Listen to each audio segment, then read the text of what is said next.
Hello and welcome.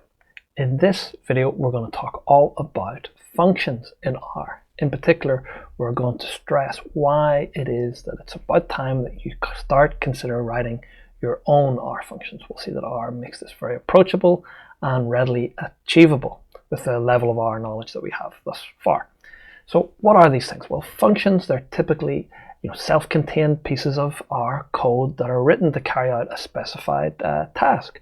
And now using functions is the very essence of using R. We call functions to read our data in the first place, of course, to do some analysis, some statistics, for example, to make a plot, etc., make reports, all these things. It's the job of our user is to call functions to do our work.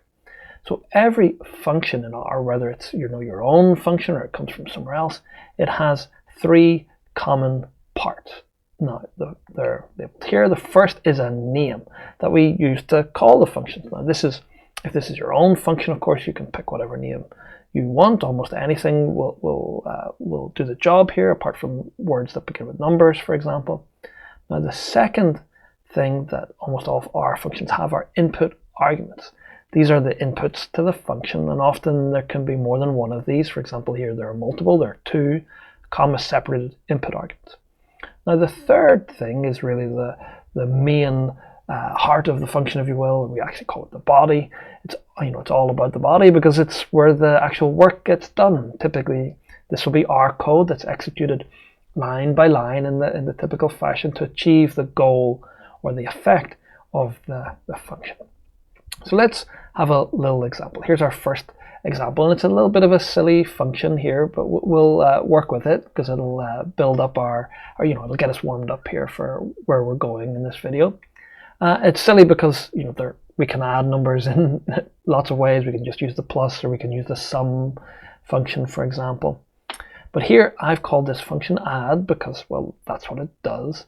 It takes so it's called add. It takes two input arguments, x and y, of which notice that only x is absolutely required to use this function because y here is, I've given it with a default value because I've written y equals 1. That means if the user does not give a second argument, y will assume the value of 1 and use that later in the body of the function.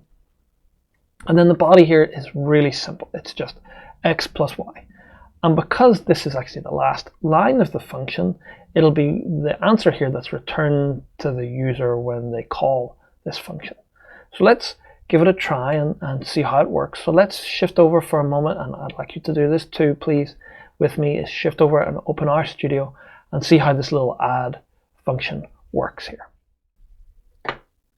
So here I am in RStudio. I'm in a new blank project. As you can see, I'm going to open a new text file, a new R script here, just to store my work as I go through, so we can see the commands that I'm typing so they don't disappear off the screen as I go through, in case I go through too fast here. So I'm going to do File, New File, R script, and this will open a blank script. It's called Untitled here. I'm actually just going to go and save it. I'm going to click the little disk icon or Command S, and I'm going to save it as functions.r. Save it in here. We should see that in the Files panel. Up here, the script, it's currently got 0 bytes in it because there's nothing in it. So I'm going to write out I could copy and paste it. I'll just maybe just type it out. That's always good experience for us. So I'm going to do function, how we define the function, and then I'm going to do x, z, x, y equals 1, and then the body of this function, it's x plus y. I'll maybe give it a little bit of space. Okay, so that's my function. It's called add, and well, nothing's happened. R, I can't use it. I can't do anything with it because R doesn't know anything about it. Notice that my environment over here is empty. So I can do this a couple of ways. I can highlight this code and I can copy and then paste it down into the R brain, down into the console down here below, for example, or I can highlight it and push the command return. That will do the same thing. Oh, I need to spell function correctly. That'll help. Let's try that again.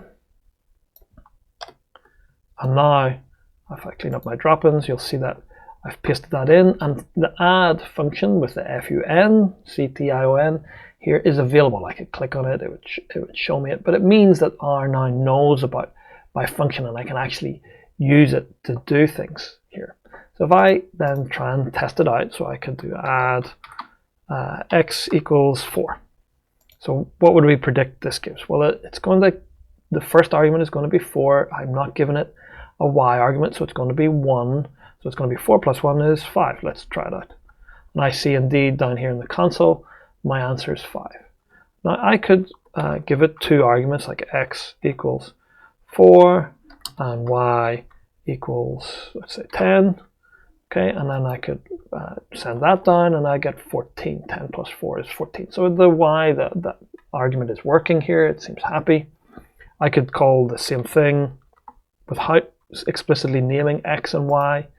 So 4, let's do 20 here.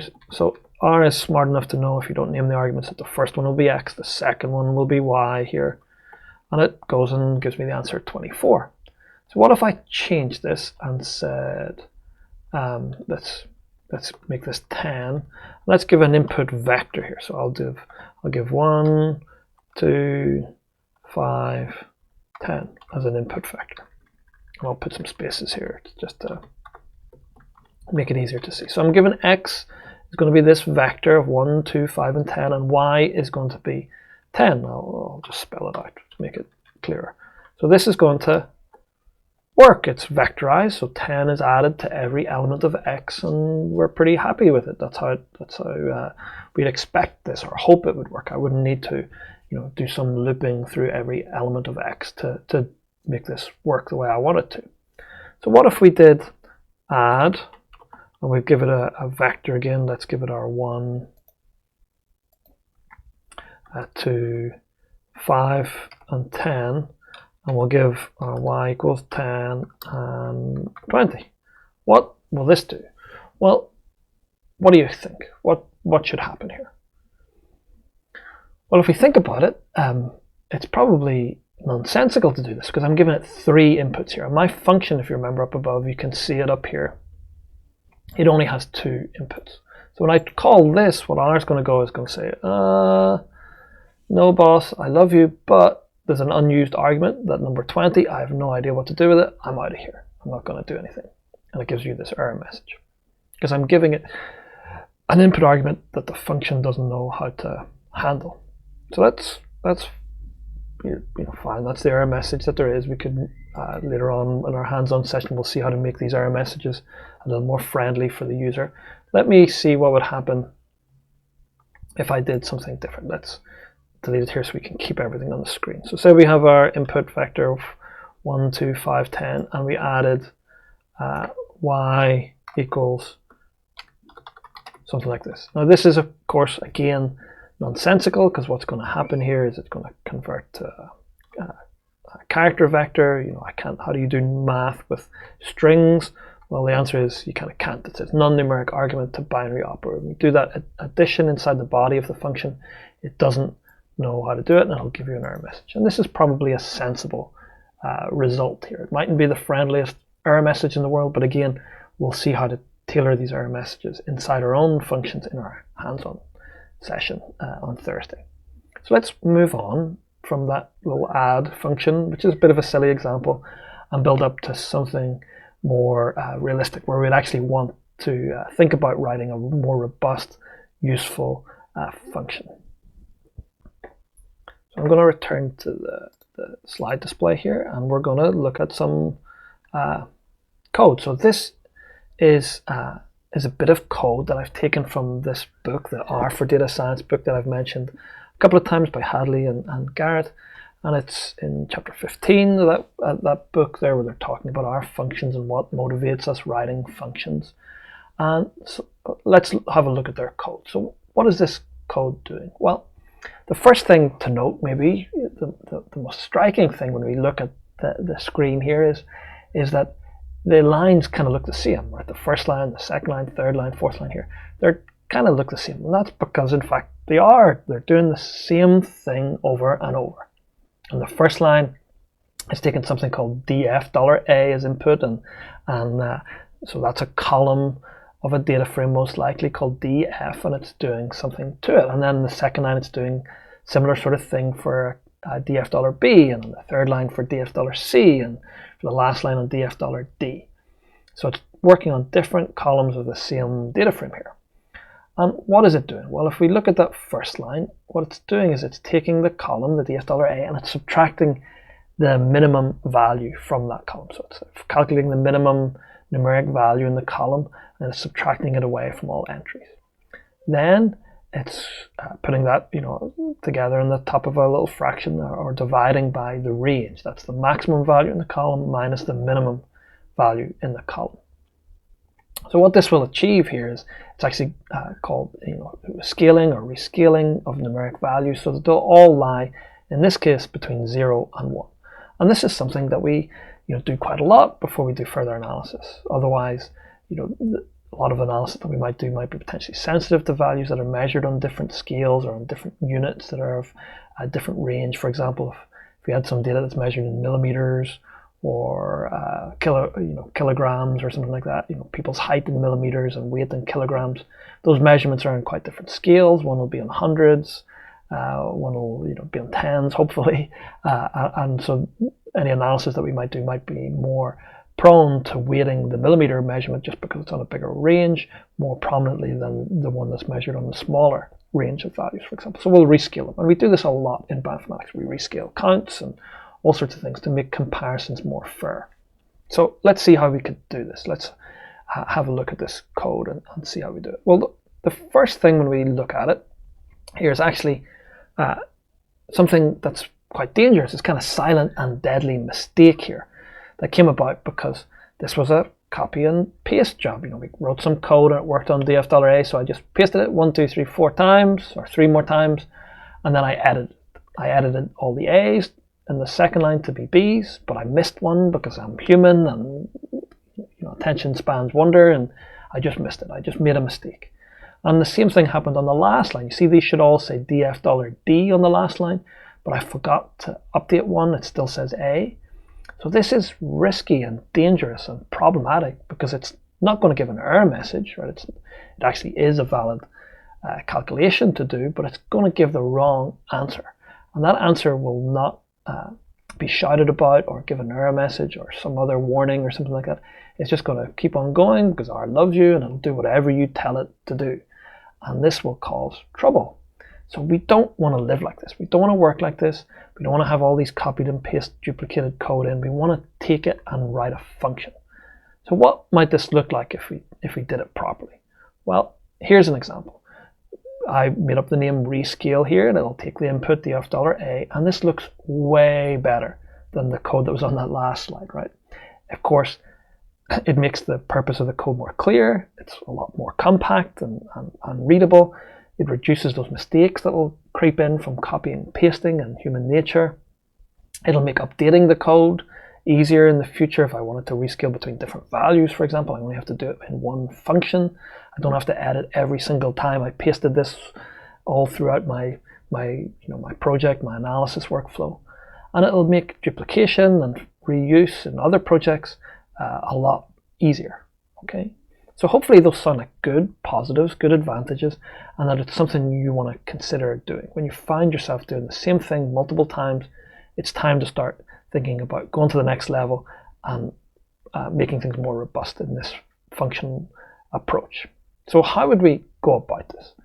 Well, the first thing that we do is we identify the repetitive component, the thing that we're doing multiple times, the thing that's causing us to think in this way in the first place. So in that code, the original code there, we can start with the first line because that's the thing that's being repeated over and over again. And we can take this and we can make it into a little snippet, extract it out here and simplify it. So the next thing is simplify. Rather than working with $df$a, that named input, I'm going to change it to work with a generic vector x. You'll see x used a lot when we're talking about vectors in R. And I'm going to follow the same practice that the rest of the world does and work with x here. And already my code here is much simpler to read, I think. So we're working on x, and now I can kind of see that we have some duplication here. Notice that this min function that I'm calling to find the minimum numeric value in that vector I'm doing it twice. And this is kind of a waste, right? You know, if I did it just once and stored the answer and then used that answer each time, I'm going to save myself some time and some work. You know, practically this is not going to make a huge difference, this saving, if we're just working on small vectors. But if we're working on hundreds of thousands of things, this is going to take a fraction of a second, and it's going to save some time, right? It's going to actually make our code more efficient and faster. And that's a good thing. So what I'm going to do is take that min call out, and I'm going to save it as a intermediate object, an xmin, a temporary variable, if you will, and use that xmin each time that I previously used the call to min here.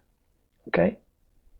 So as I'm going through, you know, this is looking much better, much clearer, much more efficient. But you might know, or maybe you don't, but I'll tell you now, there is a function in R called range. And what it does is it actually goes and finds the maximum and the minimum value of a numeric vector and gives you them all in one shot. It actually returns a two-element vector with both answers in it. So I could, if I knew about this range function, I could go and I could use it instead of the min and the max function, and use the first element of the answer as the minimum and the second element as the maximum, and just use those values in my code. And I've made things, again, simpler here in this case. So I've reduced code duplication, I've simplified, and I've got pretty much to where I want to, as far as I want to take this for this example. So what do I do next? Well, now it's time to go and put it into the body of a function and pick a name for it. So in this case, I'm going to pick the name Rescale. It's a good name because it makes the purpose explicitly clear. It's kind of self-documenting in essence, and that's good. That's good practice to do that. And then I've got my refined little snippet, and that's the body of my function. That's right in there between those curly parentheses. So now I've got that, I can go and test it. Right? I can test it on simple input vectors, like here in the last line here, I'm testing on an input vector 1 to 10. Now it's important you don't just go and test it on your big, huge, 60,000 gene expression set thing, and then you don't know whether the answer is correct or not because it's got 60,000 things in it, or you don't know what the answer should be. But we test it on something small, manageable, where you know what the answer should be. Because our objective here is to test, see if it's correct, of course. That's a minimal requirement to being a good function, but also figure out if it's robust. If we fail, does it fail in a bad way that might come back to bite us on the butt later, or haunt us, or cause problems later? We want to find it out and stress test it now, and if necessary, fix it so it doesn't cause us heartache later. So let's again pop over to RStudio, and we'll take this first version of this Rescale function in and see how it works. We'll test it and follow this process. So please open RStudio again, or flip over to it and follow along with me, please. So here I am back in RStudio here, and I've got my work from earlier. I'm just going to save it, and I'm going to give myself some real estate, give myself some room, and I'm going to write a comment, our second function, Rescale. Okay, so I'm going to take it, and I'm going to I'll just actually paste it in this case. So I'm going to go to my slides here and copy and paste it in. And again, R doesn't know anything about it yet, right? So here I can't go and type Rescale. It's not going to do anything. It's going to say I could not find the function because I haven't told R about it. It's not listed here in my environment.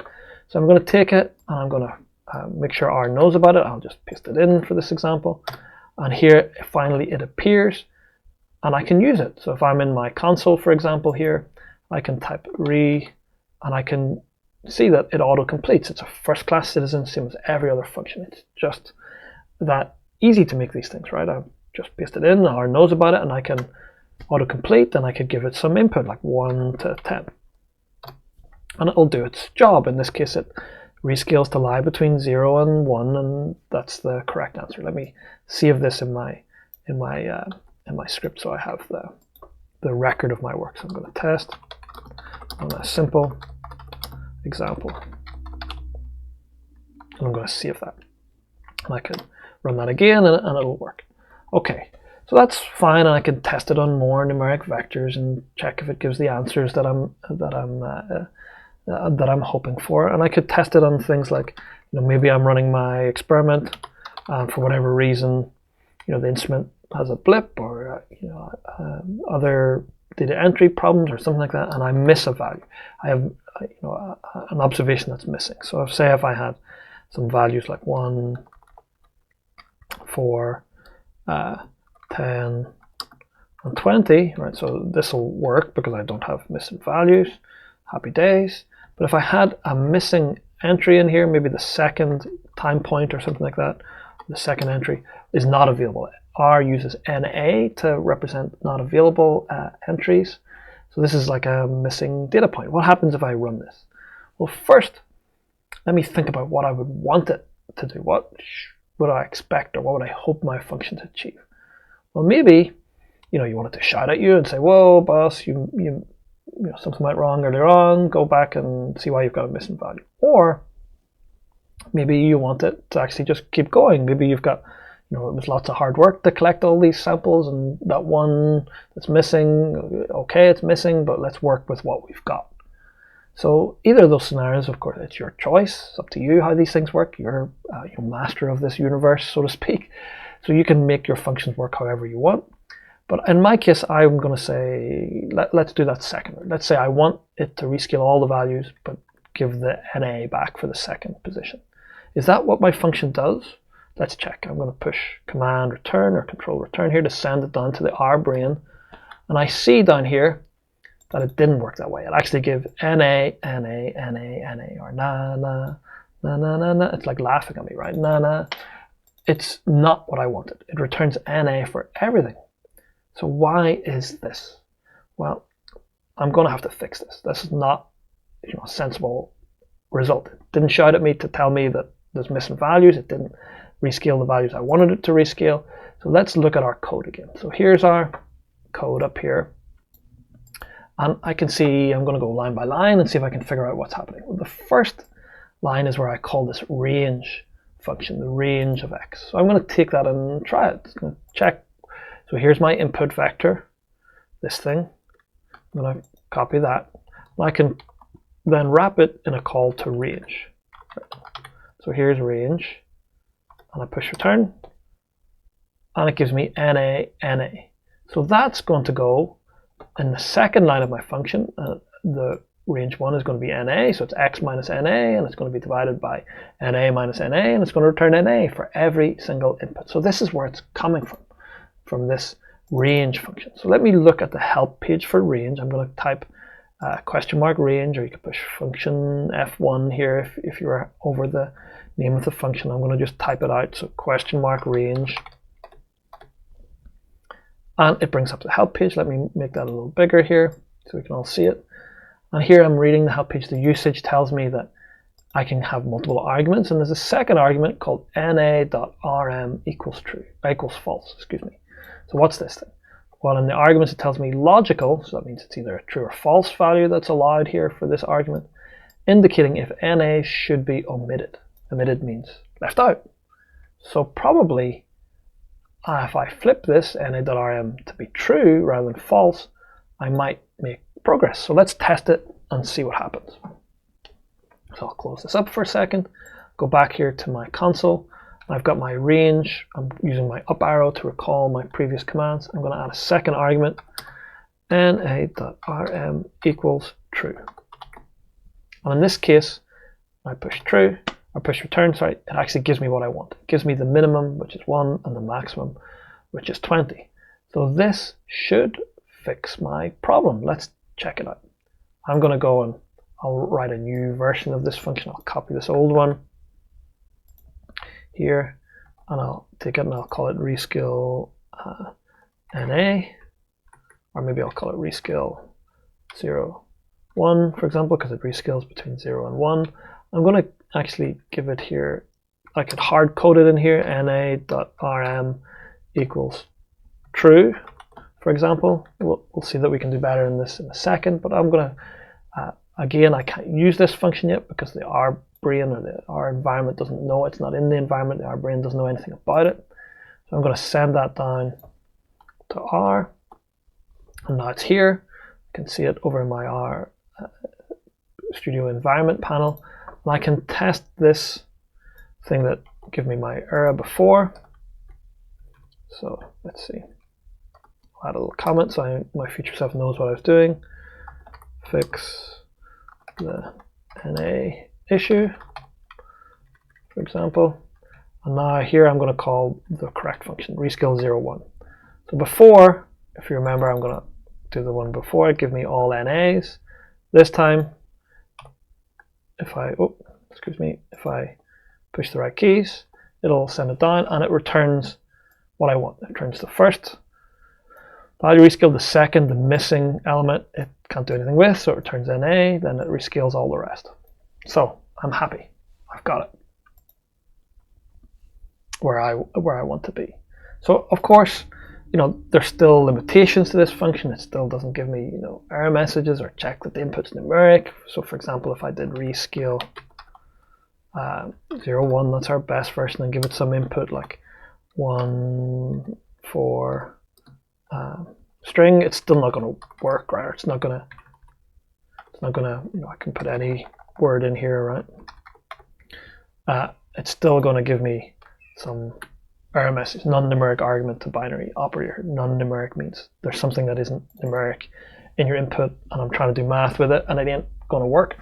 So that's probably a good thing, right? You don't want it to go ahead and proceed and give some output silently back to the user. You probably want to know that a word or, for example, a gene name has slipped into your column of expression values or something, because that means your data input was probably messed up or something earlier on and you want to know about it. So you probably want to shout and feel early and loudly is the common mode of working here. So the user can go and fix these things. So for now, let's leave this rescale function and go back to the slides for a second. I'll save my work. One thing before I move on is we've written something that's kind of useful, this rescale 01. Now if I wanted to use this anywhere, like in a future project, I'd have to get it into my R environment. And I could do that if I save this as a new file. So let's test this, for example. I'm gonna restart my R session. So now it's blank, right? So all my environment is empty and I can't use you see rescale doesn't come up. It's just not a function, it's not available. I can go and save this as a separate file. So if I opened a new file R script and pasted this in, and I should write some comments here for my future self so I know what's going on and why the na.rm here. I could actually change this. Let's give it a new version, rescale 02, and I could give it na.rm as an input argument, and I could flip it to true and then use that down here. And I could save this as rescale 02. So if I save, now I'll have this in my project directory, this rescale 02. I could source this. I'm down here in my console. I could do sour source and then rescale 02. And now I have the function in my environment. So anytime I want to use it in the future, I can do it, right? So 1 to 10. So in another project, I could use this. So I have the script. I've made myself a useful utility, a useful function that I could use in my future work. Okay, let's go back to the slides for a second and we'll finish up this section. So we could, of course, keep going and keep testing and keep failing and improving. And it's up to you how much you want to do this for your particular purposes. And eventually, you might turn these tests into what we call formal unit tests. That's something we won't get to in this video, but it's a way to make sure your code doesn't break inadvertently, for example, when you make changes elsewhere. But here what I've done is, I've taken our little rescale function, I've taken it far too far here and made it actually a little bit ridiculous, in fact. And the idea here is that it's to show you how this function works. It goes in line by line, and I've added the na.rm argument here to the function, but I've also added a third input argument called plot, which is another logical, and it's false or true here. So if I say true, it's going to go in, and you'll see there's an if statement here, and if evaluates true, it'll go into the statement and make a little figure, a little plot of my values, a little diagnostic thing. There's also some print values here, so we can check how they work. Let me take this code and bring it back to RStudio one last time and test this out. So I'm going to take my Rescale, and I'm actually going to paste it in here. So I'll save that up, and I'll source this thing again. I'll make this a little bigger so we can see what's going on. So I'm gonna source that Rescale. So now here's my Rescale function. I could click on it to see the code, right? And so here it is. And it goes in, and it's going to go line by line. And it's going to say, do the calculation. It's going to print hello. So let's see how it works. Okay, so if I do Rescale, and I say 1 to 10, for example, it's going to say, hello, is it me you're looking for? Okay, I'll stop singing, right? But you get the idea. It's gone line by line, it's printed out what I want. If I added that argument plot equals true, well, it's not going to, it's going to make a little diagnostic plot, and that might be useful, usually probably isn't. Okay. So in our hands-on session, you'll get an opportunity to write these things yourself. We'll work through a couple of more examples. In particular, you'll get an example to write a function called grade, which will determine an overall grade from a vector of student homework, like the assignments you've been doing to date in the class. And we'll also add the ability to drop your lowest scoring assignment here, or alignment score. It shouldn't be alignment, but assignment score here from your overall calculation of your grade, for example. And then we'll take that function and we'll make it work on the entire class. We'll be able to grade everybody's work to date and see what kind of scores we're all sitting on. We'll take some data that doesn't have our names in it, of course, but it'll be our student work, and we'll write a function that will help us in this class figure out your overall grade. The other thing that we'll do, and this will be for homework, is we'll take some code that's real research code that's doing something interesting, like in this case looking at the effect of drug binding on protein flexibility, in this case a kinase, and a new drug that we're testing in this case. And some of these drugs have an effect on how the kinases work by affecting their flexibility. And we're analyzing these 3 different drugs, but we can see here we're doing the same thing multiple times. We're repeating ourselves. It's this dry, DRY, do not repeat yourself mantra that we want to stick to. We want to abstract this and make it into a function, so we could do it for every protein drug interaction that we might come across in the future. That would be a useful bioinformatics functionality to have, rather than copying and pasting the same repetitive code each time. So that'll be your homework, to turn that into a function. I'll finish by recapping what we've covered. We've covered the when, the why, the what, and the how of writing your own R functions. The when is when you find yourself doing the same thing 3 or more times with repetitive code. You should consider writing a function. The why is because it makes the purpose of your code more clear. It reduces mistakes from copy and paste. It makes updating your code easier. It reduces code duplication and facilitates reuse. The what is, a function always has these 3 main components: the name, the arguments, and the function body. And I'll finish there. And in our next video, what we're going to do is we're going to point you to one of the best features of R. One of the reasons why R is so popular. That's where expert defined functions written by other people, other users, are available in these R packages that will really extend the functionality of R. And we can go get those, especially for bioinformatics. It's going to make our life a lot easier if we can use these best practices, expert created functions from other people. We're going to speed up our analysis. Okay, so please join me then. Thanks.